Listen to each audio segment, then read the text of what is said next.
I am Steve Snyder, and for those of you that were here last night, you know my background. I'm an attorney. Don't hold that against me. I'm not that kind of attorney. I'm nicer than that. I have a 30-year history in assisted reproduction in the United States. And I am the leader of the American Bar Association Assisted Reproductive Technology Group. So I work with attorneys all over the world to make sure that people like you can have children. And we work both through legislation and agencies and other aspects of the process to make sure you do it safely and can be economically accessible to you. Those are important things. I also run an agency. The agency is 30 years old. I'm the third director. I'm still suffering from jet lag. What can I say? So the agency itself has a great deal of experience. If experience is important to you, there is no one more experienced at this conference than us. The agency is 30 years old. I've been doing this for 20 years, and that experience has taught us many lessons about what you need and what you want, and we are very committed to trying to provide that to you. So I'm going to talk to you mostly about the agency. If you have legal questions, you may ask them. I've told some of you this, but most of you don't know this. I started out my life as a high school English teacher. So I wasn't always a lawyer. I actually had a job that had some social value at some point. And I very much respect teachers because I think they are the most undervalued, important people in society. And I absolutely believe that. I also believe education is the most powerful tool. So I'm very bad at what I'm supposed to do for the next half hour. For the next half hour, I'm supposed to convince you to work with me, and really what I'm going to do is educate you about what you should be looking for. And if that education leads you back to me, that's a good thing. But if it leads you somewhere else, that's also a good thing. So I'm here to answer your questions. Do not be afraid to ask me questions while I'm talking. This is not a one-way street. I'm trying to serve your needs. I can't do that unless I know what they are. So if you have questions, ask me your questions. Okay? Now, you're all trying to have children. You all want to have enough money when you're done to raise them, so you don't want to spend all the money you have having them. That means you're looking for cost-effective ways to do it. Some of you are also looking for socially responsible ways to do it, and that raises a different set of issues. Some of you are looking for a relationship with your carrier, your surrogate. In the United States, that is a very simple, normal part of the process.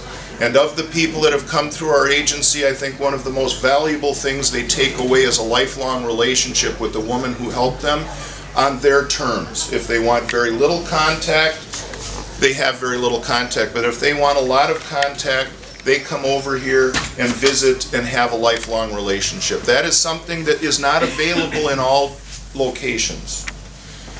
The other thing about the United States is that we've been doing this longer than anybody else. We've learned a lot of lessons. We've learned that the participants need to be educated, they need to be voluntary, they need to be reliable, and we do psychological evaluations and all of the screening and testing to make sure that when you start a process, you understand what the issues are, your surrogate understands what the issues are, your egg donor understands what the issues are, and everybody's being treated respectfully.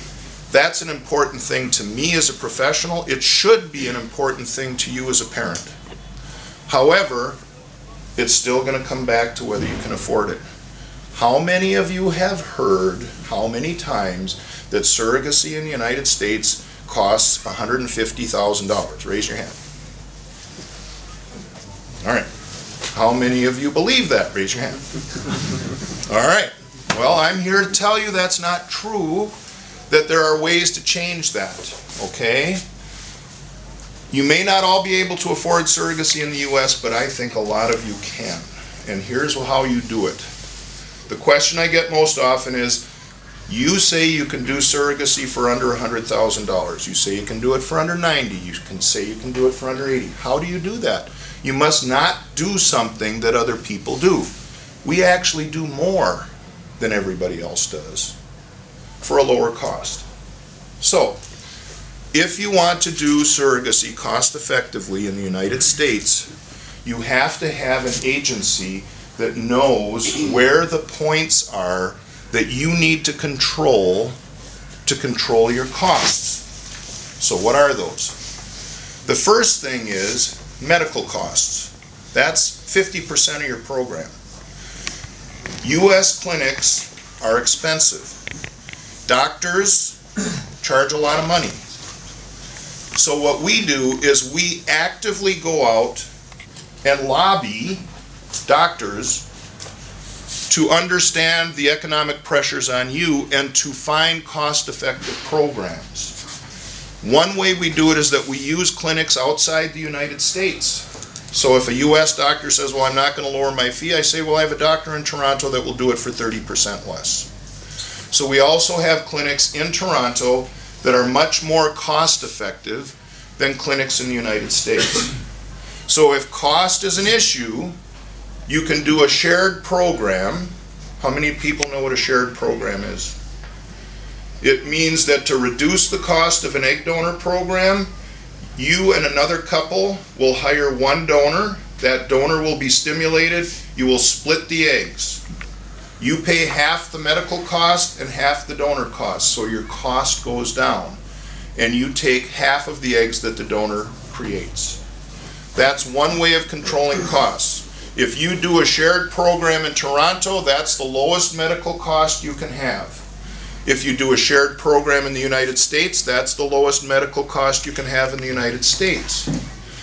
The power of our agency is that we don't work with one or two clinics that are our clinics or that are our associates. We have dozens of clinics all over North America and in other places so that we can match you with the clinic that has the best success rates, if that's important to you, that has the lowest cost, if that's important to you, that has the physician with the best personality, if that's important to you. And if you want the cutest physician, it's Mike Vero in Toronto. I just know. So there are different factors that you will use in selecting your clinics, correct?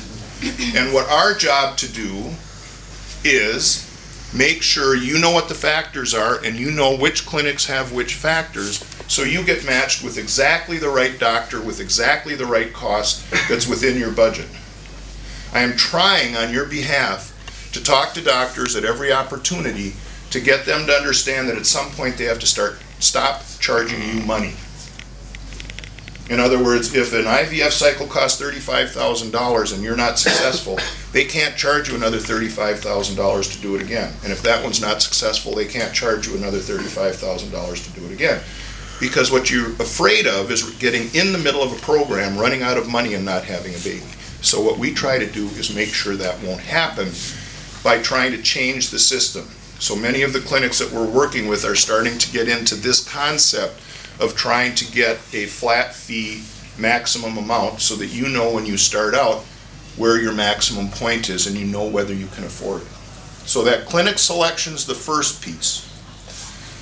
The second piece is we're in Minnesota. It's about 20 below centigrade there right now. If you come to Minnesota, don't come in the winter. Come in the summer. But in Minnesota, unlike California, does everybody know where Minnesota is? Yeah. Next to the Canadian border, right in the middle of the United States. California costs a lot more money than Minnesota. New York costs a lot more money than Minnesota. They call Minnesota flyover territory. People fly over it going from coast to coast. So in the Midwest, we have middle-class people with strong values that have good hearts that we educate to say, surrogate, for every dollar you charge, you price another set of parents who want children out of the market. If you want $50,000, there are 20,000 people that can't afford you. So instead of paying $30,000 to $50,000 for a surrogate fee. In Minnesota, you pay $15,000 to $25,000 for a first-time surrogate. That substantially reduces the cost, and we, again, as active militants in this area, educate our surrogates about the economic impact on you and try to find surrogates that act primarily from here instead of their pocketbook. And I think that's the kind of woman you want to work with. So that's the second way that we keep costs down. The third and most important way that we keep costs down is insurance. This is where I have a personal bias that I think you need to work with an agency that is either run by an attorney or absolutely has a very knowledgeable, deeply experienced attorney on their staff. The reason for that is the most complicated issue in the United States is insurance coverage. And you have two issues, really three, but two. One is the pregnancy and the care of the surrogate during the pregnancy. Who's going to cover those medical expenses for the doctor's appointment during the pregnancy, the delivery of your child, and anything that might happen to the surrogate as a result of the pregnancy? Okay?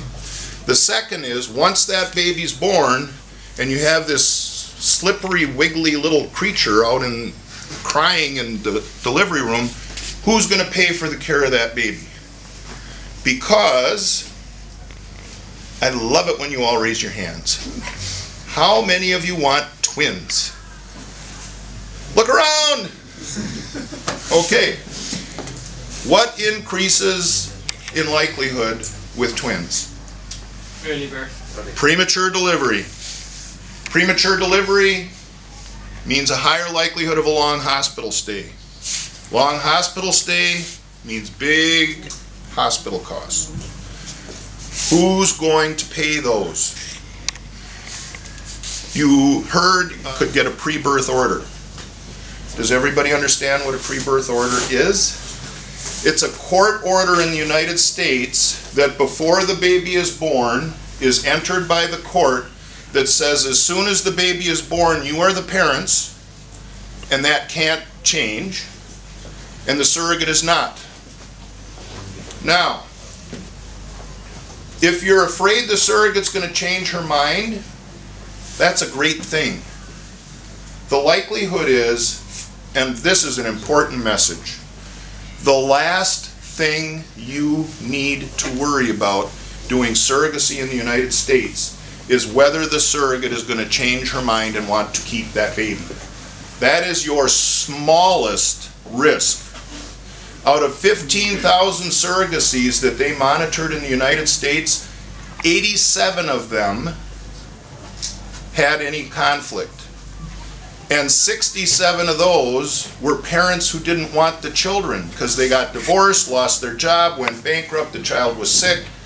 Only 20 of them were surrogates that didn't want to give the baby up. That's less than 0.25%. The likelihood of your surrogate changing her mind, I can't put my fingers close enough together. The only person who can cover that baby for you is the surrogate. And the only way she can do it is if she remains the legal mother at birth. So that technically, as the legal mother, her child is an eligible dependent under her policy. So we work, I read every insurance policy of every surrogate before you ever see her profile. I know every word in her eligible dependency clause. I know every word in her exclusion section. I know whether it covers surrogacy. I know whether it will cover the child. And if you are willing to be patient, because all of you are going to want a surrogate with that policy, and not all women have that policy, which means to lower cost, sometimes you have to be patient and extend time. Instead of getting matched with a surrogate today, you may get matched with a surrogate in 6 months. That 6 months insulates you from a $100,000 or more medical bill. Is that 6 months worth it? I think so. But the time is important for some of you, and that's a factor you have to balance. So if you get a clinic with the lowest cost if you get a surrogate that's been educated to reduce her fee, if you wait and are patient for a surrogate with excellent insurance that will cover all aspects of the pregnancy, what's the fourth thing that's necessary to keep costs down? One of two things. Either pure dumb luck, that helps. Sometimes it's better to be lucky than good. Or a doctor that will cut costs off at a reasonable point. And I have one that's working on that, and I have a second that's working on that. So we're working in that direction. The reason I say luck is the fourth factor of cost is how many times do you have to try to go through an embryo transfer to get pregnant. If you're lucky, if you work with a clinic with a high success rate and it has an 80% success rate of pregnancy on a transfer using donors and surrogates, you have an 80% likelihood that that'll happen. And if that happens, cheap doctor, cheap surrogate, good insurance, first transfer, you're under 80,000 bucks. That's a lot different than 150, isn't it? But it can be done. But you have to have an agency that gets it and works for you. I can't promise you every one of you will have a combination of factors and the patience to wait to do that program. But what I can promise you, that every time you make a decision in your program, you will know how it affects cost, you will know what you can afford, and you will make a choice that keeps you in your personal budget. And we will make sure that we will be with you until the end of the process. Which brings me to what's different about our agency. Because I'm committed to you being successful in becoming fathers, our agency fee is $18,000. That is a hell of a lot of money. It just is.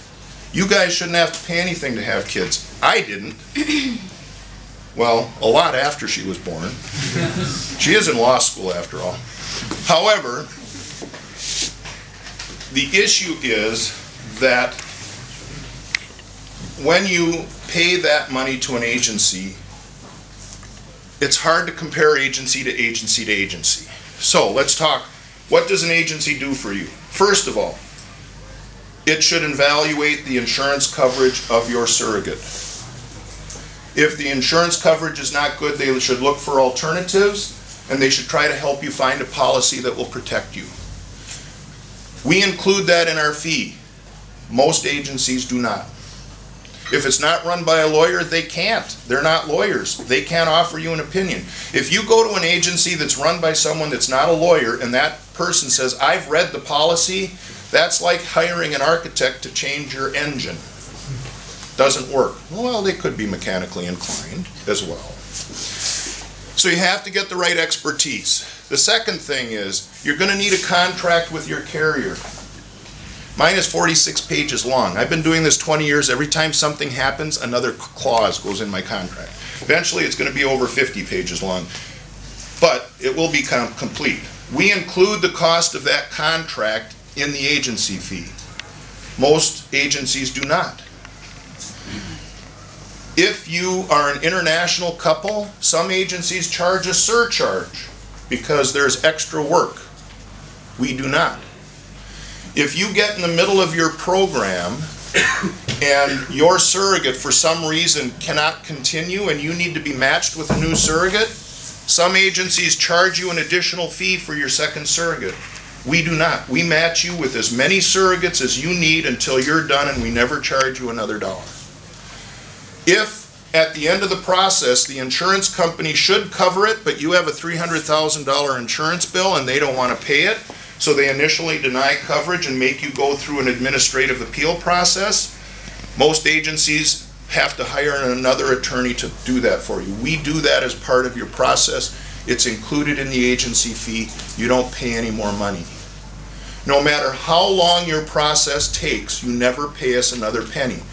Some agencies make you pay the full fee up front. We make you pay about less than half of it at the beginning, another part of it when you sign your contract with your surrogate, and a substantial portion of it is not payable to us until your surrogate completes her third month of pregnancy. So you don't even pay us completely unless we get you past the first trimester of your pregnancy. And if something happens then and you need to start over from zero, you never pay us another penny. We just do it over again for nothing. Because we know you have to have certainty. So what we do is we include absolutely everything. We will continue to work with you for years if necessary. Is there anyone in here that can attest to that? Just kidding. I had someone walk up to me yesterday and say, I want to be, he's a client of ours, and there was the personal stories panel this morning. He said, I want to be on that panel. I said, well, why do you want to be on the panel? He said, because I've been through 7 failed transfers and there's nobody I'd rather work with but you. I'm still with you and I trust you. That's a testament to what you do and how much you stay with your clients. So here's my biggest message. You're all sitting here and you think surrogacy goes like this. It starts out hiring an agency, and then it goes to getting a surrogate, having a successful transfer, being healthily pregnant for 9 months and having a baby. It's a straight line. Boom. In a year and a half, I have a baby. Anybody tells you that's how it works, they haven't been doing this long enough.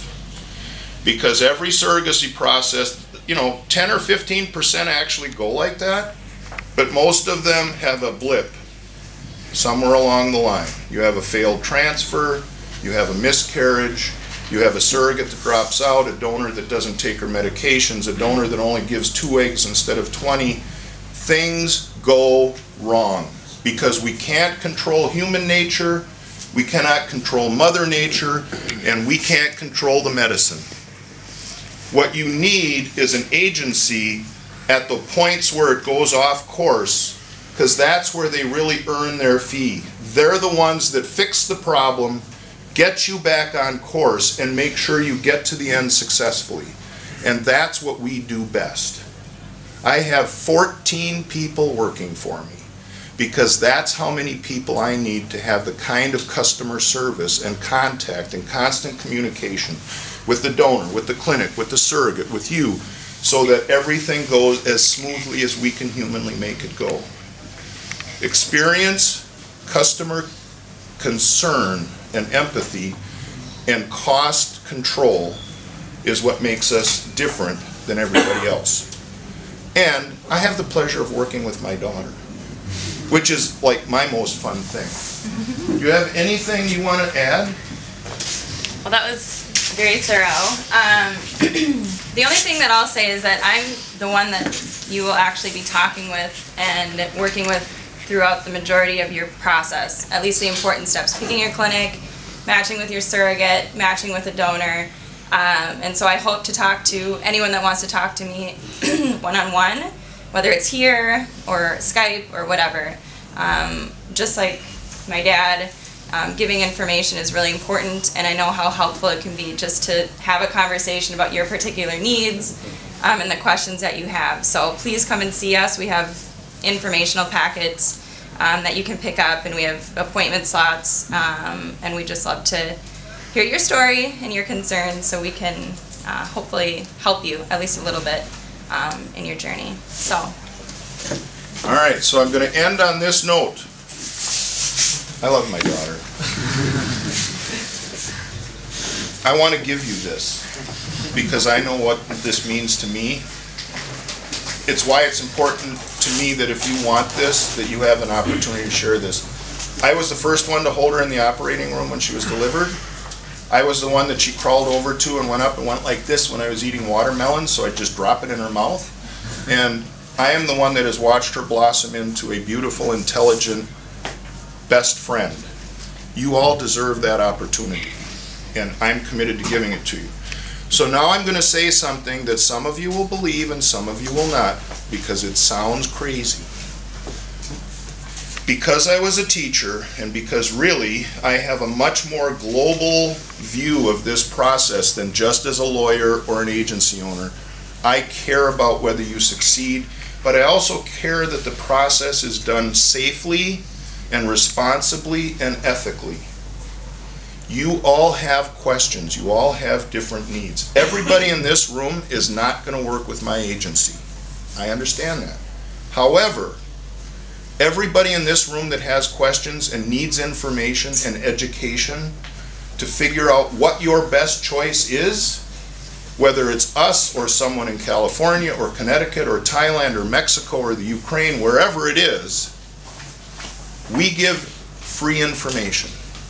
We will spend an hour and a half on a Skype call with you, and you can ask any question you want, and we will answer it without the necessity for you hiring us, at no charge, and without any expectation that you continue on in relationship with us. I am an education source. This woman here is an education source.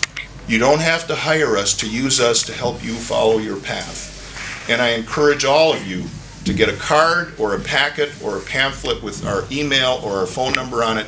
And if you have a question, even if you're going to Thailand, for example, I'm going to Thailand, I'm not using my sperm. Can I have citizenship when I come back? You better talk to somebody about that issue before you go, because immigration and nationality and citizenship issues are important.